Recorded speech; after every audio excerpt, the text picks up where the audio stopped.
NicknLex here. Thank you so much for joining me to another episode of Music with Nick. Today we got a jazz marathon. I'm super excited by JK. Thank you so much, JK, for sponsoring the video. I'm super stoked for this.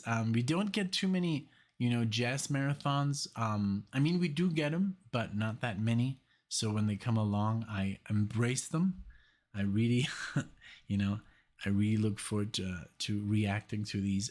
There was one pick that I'd already heard like many times, and that was Take 5. So we took that out, exchanged it for something else by Dave Brubeck called Pick Up Sticks. So I'm super excited. So let's get going with the names of the what we're gonna listen to today.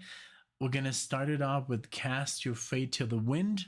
This is by Vince Guaraldi Trio, and this is called, the album is Jazz Impressions of Black Orpheus, and this is a original jazz classics remaster. It doesn't really say the year, but that's what we're gonna do. Then we're gonna do Dave Brubeck Quartet, Pick Up Sticks from Time Out, and this is this legendary album that has Take 5 and Blue Rondo a la Turk and all the good stuff. But yeah, I haven't heard this last track here, Pick Up Sticks. Then we're gonna do Henri Mancini, Fallout. This is called Music from Peter Gunn. I think this is a soundtrack. Yeah, I'm sure it is. 1959. Oh my god. I never thought we would touch the 50s, but we have done so officially today. I think we've never done anything by the 50s. Oh, maybe we have, but very little. Then we're gonna do Herbie Hancock. We did see him live. Alexia and I and Mario. This is from Empyrean Isles. Empyrean, yeah, I think that's how you say it. You know me. 1964, and this is called Cantaloupe Island.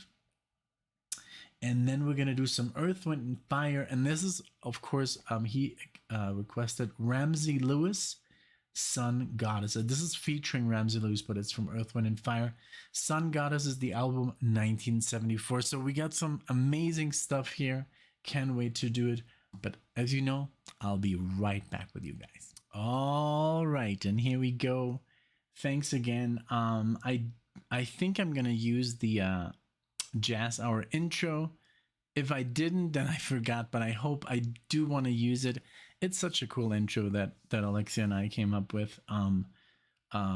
It's literally like just out of I had like this vision, and she literally put it on the screen, and then I just added some music. And it's a cool intro, so I hope I did use it. If not, I'm sorry. I forgot while editing. So here we go with Cast Your Fate to the Wind. Here we go, and enjoy.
switch to the bow.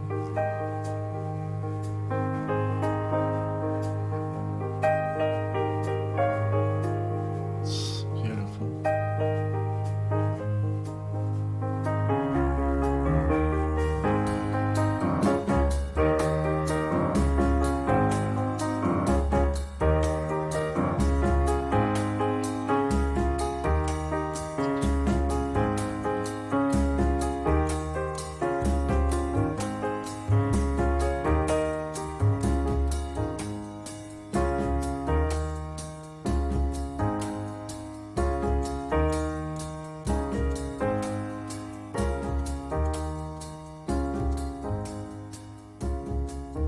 What a beautiful theme. Wow.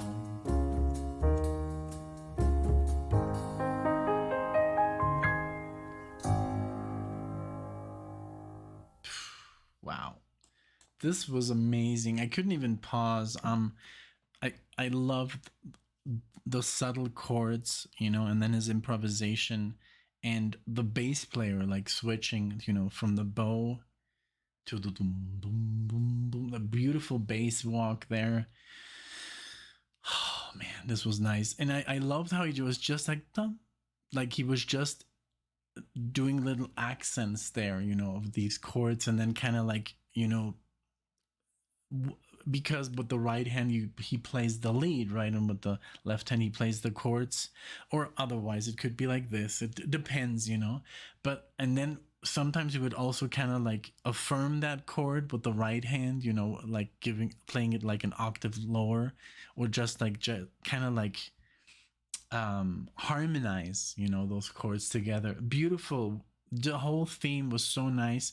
And then when he switched back to the bow, because that bass walk, boom, boom, boom, boom, boom, boom, boom, beautiful. Just a beautiful theme. Just really, really cool, epic. It had even some Latin flavor there. Sometimes it's just about, I guess, the chords that they use.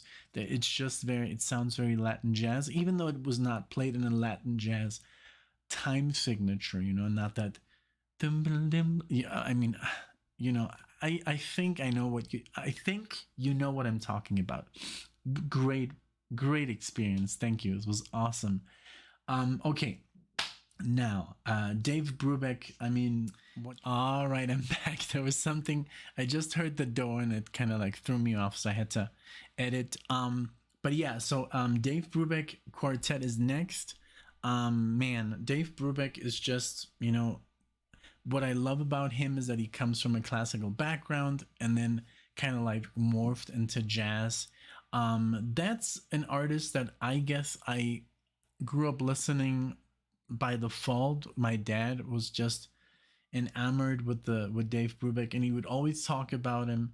And that's how I found out about Paul Desmond. Paul Desmond is one of my, I guess, from the, you know, golden era of jazz, from that cool jazz era. I think Paul Desmond and Stan Getz are my favorites, like before Fusion and before Coltrane and Davis and all that stuff. But and I don't really know the time. I think they're older, like they're an older generation, if I'm not mistaken, like before Miles, but I could be wrong. Like I'm not that well versed when it comes to these guys, you know, as in like what I think I don't know how old, like for example Miles Davis versus like Dave Brubeck or Paul Desmond, Stan Getz. I think they are a bit older, but I could be wrong. So yeah, but let's check it out here. Pick Up Sticks by the Dave Brubeck Quartet, and this is, I said, from Time Out 59. So yeah, it's, I guess Miles Davis was more like playing through the 60s and 70s, I guess, and they're already like in their, I guess, in their 30s or 40s, if I'm not mistaken, but I could be wrong. You know, you guys are the experts. I'm just more like, I know more about jazz players like now, you know, I guess. The fusion stuff that I listen to. Okay, Pick Up Sticks, here we go.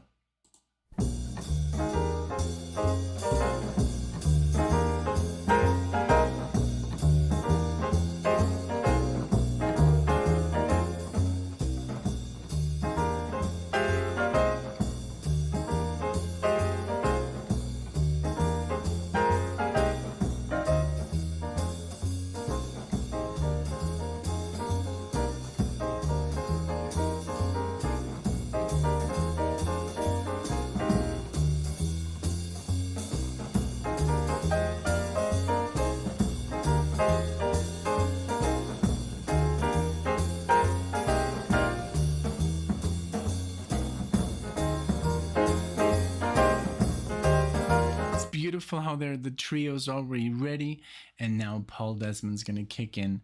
Man.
Beautiful.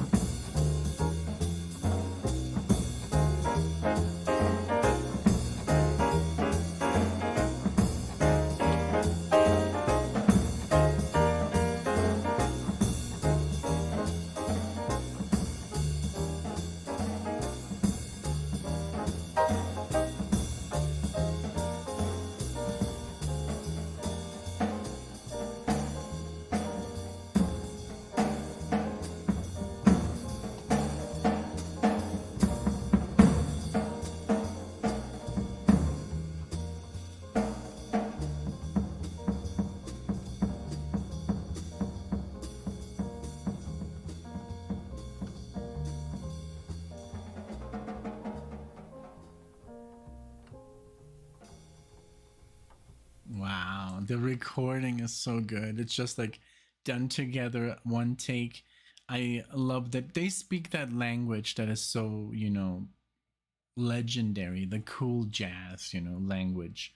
The improvisation is so, man, it's just like, there's not a lot of speed because it's not necessary, but I've heard Paul Desmond improvise very, very quickly, but it was not necessary at this beat.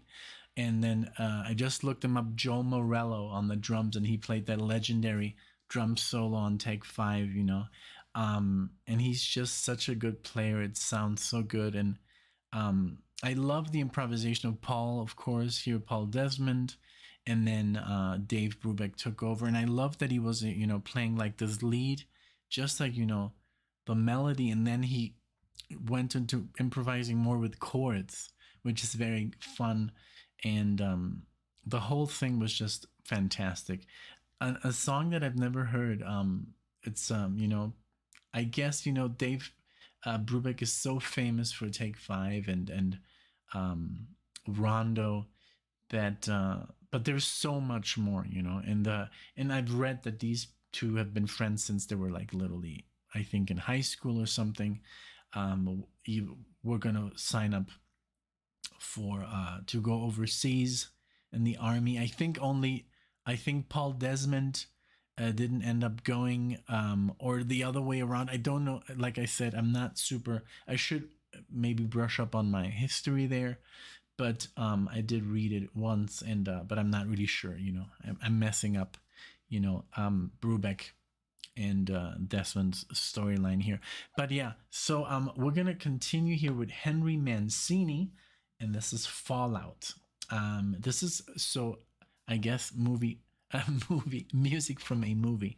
But we'll be right back, okay? All right, and I'm back. So I had to check up. So basically, all four players that I talked about were born in the 20s, with Brubeck being born in 1920, and then Paul 24, and then both Miles Davis and John Coltrane born in 26. So I was totally off. I don't know, maybe, I don't know why I thought, I mean, you can't really call it like a different generation. It's the same decade, and they played, I guess they just played different kind of music, being Miles and Coltrane playing more fusion, and these two guys playing more, the standard jazz. But I could be wrong. Maybe there's a fusion albums that I haven't heard.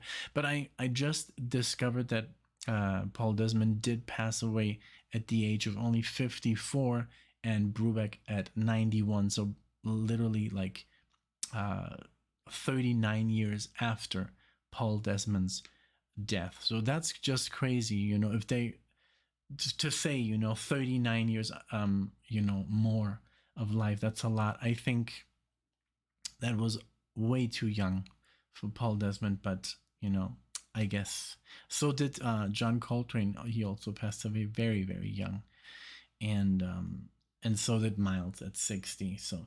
So yeah, I brushed up a little bit on my jazz history, on my jazz player history. I still have millions of hours to learn about players and when they existed and what time. But this is what we're here for you guys to basically correct me. I'm just reacting to the music as good as I can, and I don't know everything. I don't know nothing actually. But yeah, Fallout from Henri Mancini. I did react to Henri Mancini in the marathon that we did, all the themes, so I can't wait what he has to play here. It's always very interesting. I think he also wrote the Pink Panther and many, many more stuff. So here we go.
beautiful, man.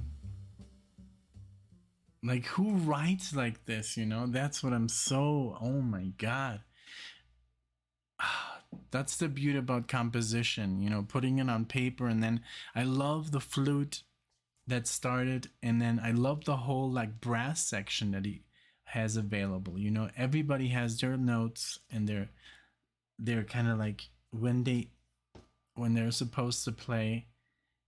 And it's such a great composition. It's just a great theme, and there's a little bit of improv there, you know, from everyone. You know, the trumpet came after, and then I don't know what that was, if it was a sax, and that, how do you even do that, you know? Like, I've never had played a horn in my life, so that would be just amazing to do. It's like having a whammy bar, you know, like, or some kind of bend. Beautiful. I don't know what that was, if it was a sax, but what sax, or if it maybe was some kind of um you know, French horn, or maybe it was even not even a sax. It could have been, you know, what are they called? I think it's that, the what are they called? God darn it. Um, doesn't come to my mind, but I know you guys know what I'm talking about. It's, you know, that's why you could do that. Yeah, man, great stuff. Great stuff. I just love jazz marathons. Like that, if somebody would tell me, Nick, you can only do jazz marathons for the rest of whatever you are on YouTube, I'd be fine. You know, it's just so interesting. You know, it's so interesting.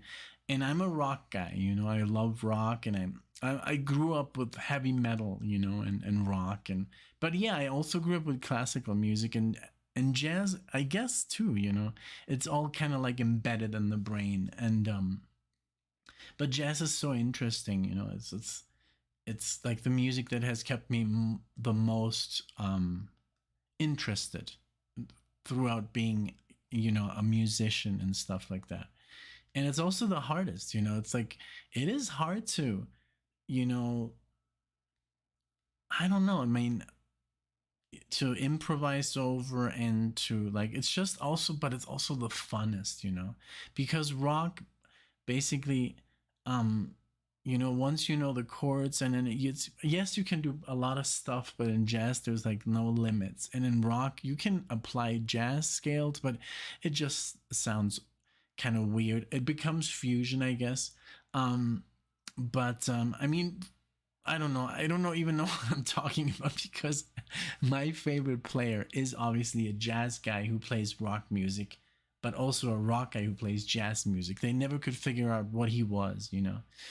So, but yeah, just like, if you talk to a guitar player who's a rock guitar player, if you start playing jazz scales, he's like, whoa, whoa, whoa, whoa, whoa, whoa, whoa, you know, that kind of stuff. But if you know fusion players, they're all about that, you know, it's everything. Play what you can, play what you know. But there's some there's people that are purists, and if you start playing scales that are kind of like out there, then they're like, what are you doing? You know, this doesn't sound anything like, you know, stick to you know, the rock, you know, box.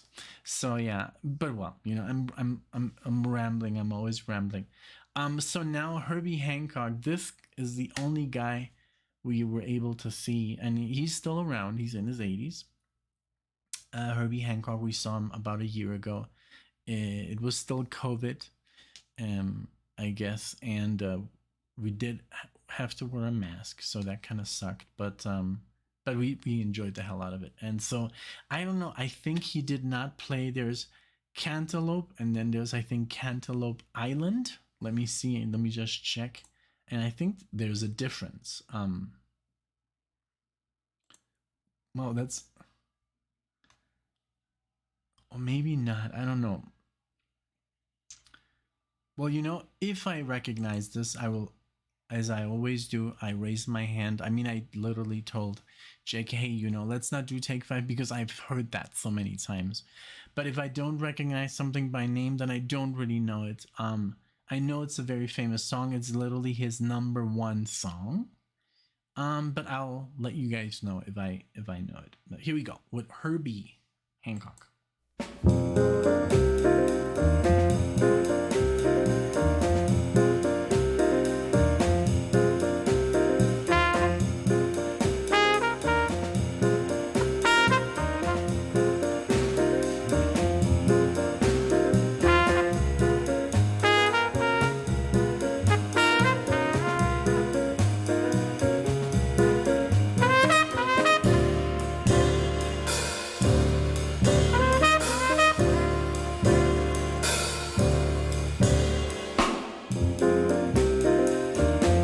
Okay, so okay, this literally I know it because the night that we went to see him, Mario was like, "We'll record that," and I'm gonna upload it for you guys, the live version. So that's why I know it, because I heard it that night, but I wasn't familiar with this tune. I think there's a tune that is way quicker.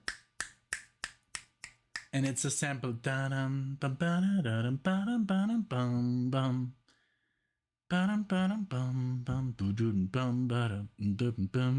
it's like a sample, and there's like voices talking over. And it's I think a very famous hip hop sample. That's why I originally heard it. And then the night that he played it live, I was like, I've heard that before, but somewhere else in a different, like, not this in this tempo. But I think I've never heard this original song in this tempo from this album. So it is still, you know, new to me. So let's see what happens here. I haven't heard the improvisation. I've heard the theme. So here we go.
Okay, 1 second. Oh my god, the lineup. Okay, first of all, it says in 2000, Cantaloupe Island placed number 19 in the jazz 100 quintessential jazz songs of all time. And then also, it has literally one of my favorite drummers here. Okay.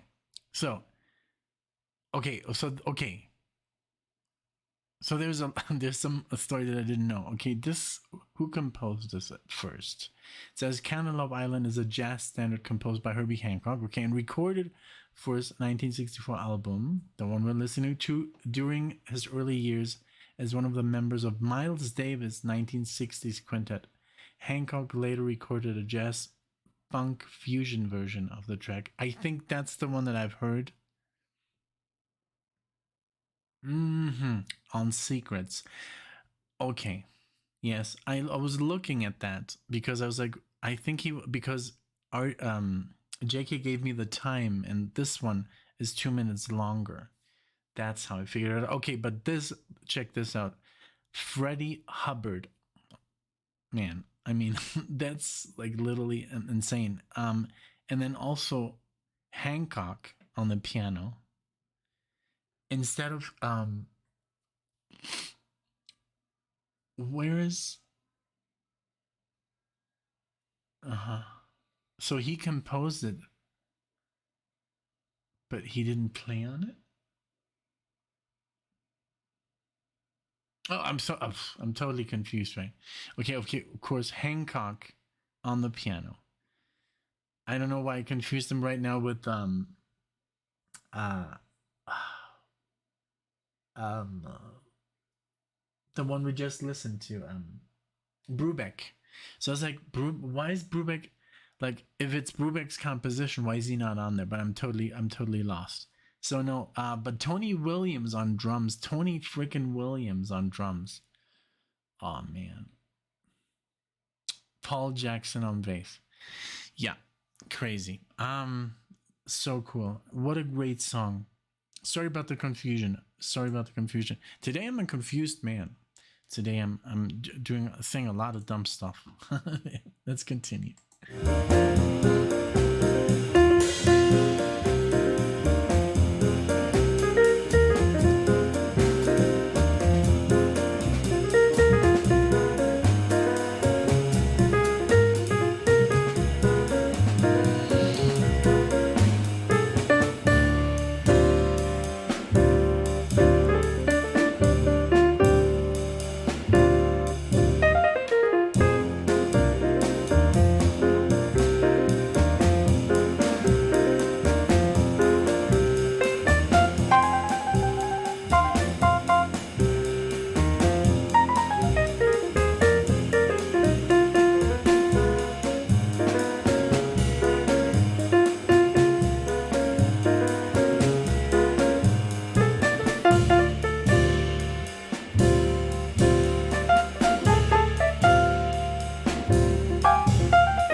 Wow. Amazing. So, okay, so now something makes sense here. Like the cornet here, I looked it up, and I've known this instrument because in Spanish you say corneta, which is a kind of like a joke they pull over there. But I didn't know that it was tuned in B flat. That's crazy. So basically, what a crazy instrument. I love it. So yeah, so that was not a trumpet. That's sometimes the problem with just recognizing the instruments, you know. But man, what a great tune. This was awesome. And awesomeness is next, of course, because we're going to play some Earth, Wind, and Fire. And then Ramsey Lewis. Now, Ramsey Lewis, I do want to look up before I start, before I continue with my nonsense. Okay, so Ramsey Lewis was an American jazz pianist, composer, and radio personality. Recorded over 80 albums. 3 Grammy Awards. Wow. Okay, so we're going to hear some amazing piano playing here. And Earth, Wind, and Fire, I mean, literally last time I did an Earth, Wind, and Fire reaction, I almost fell out of my chair. So this is Sun Goddess by Earth, Wind, and Fire. Here we go. Almost 9 minutes long. Here we go.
next.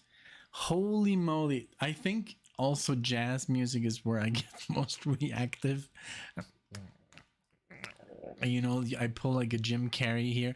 Sorry for the camera. I think if I do this, nothing. I can move my right, but if I move my left foot, then the camera starts to wiggle.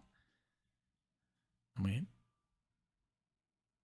Now I don't know. I guess I was standing. I had to wait on the floor a certain way. It was moving the camera, but oh my god, the way he came in with that sax.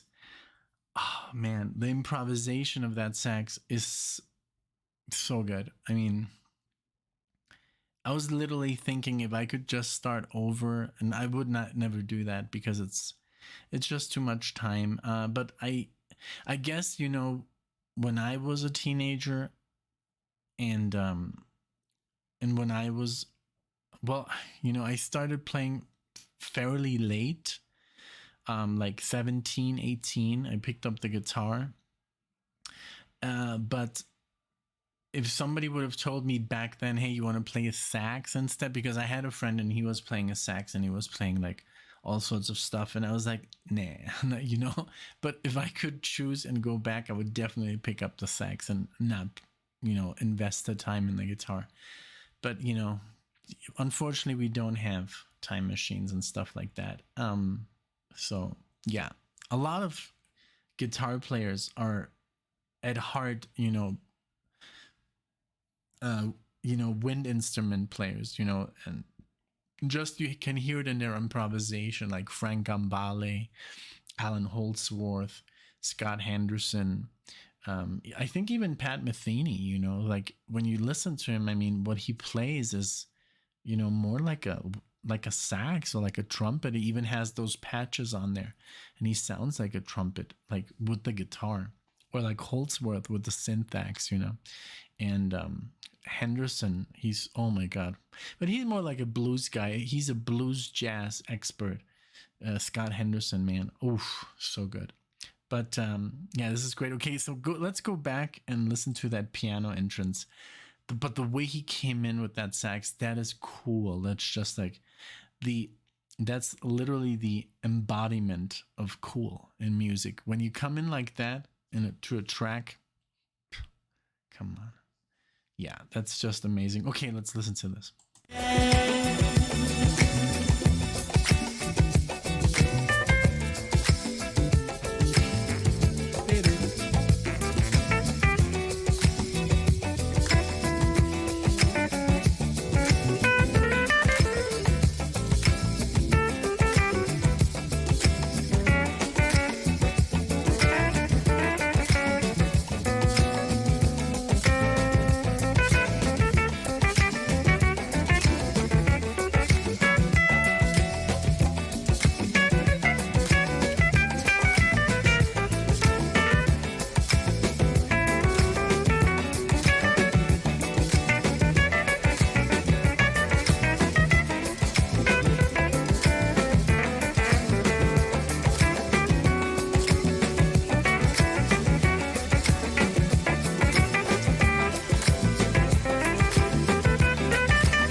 It has that Brazilian feeling.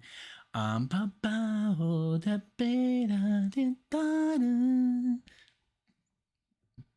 amazing. It's so good. And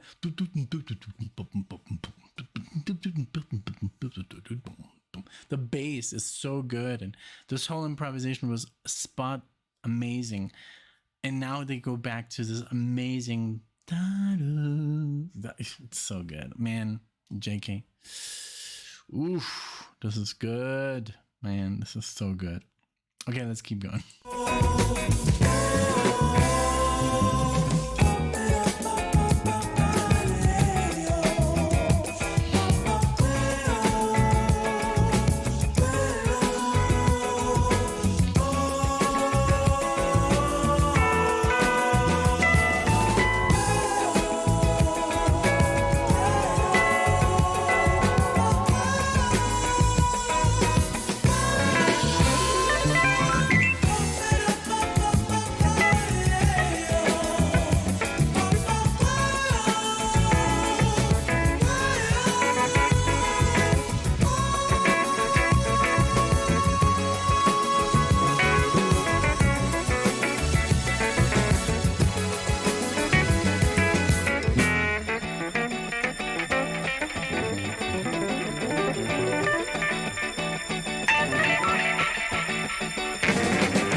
Oh man, that was so good. So tomorrow, we're gonna have Mario over and his aunt, and his no, they're cousins.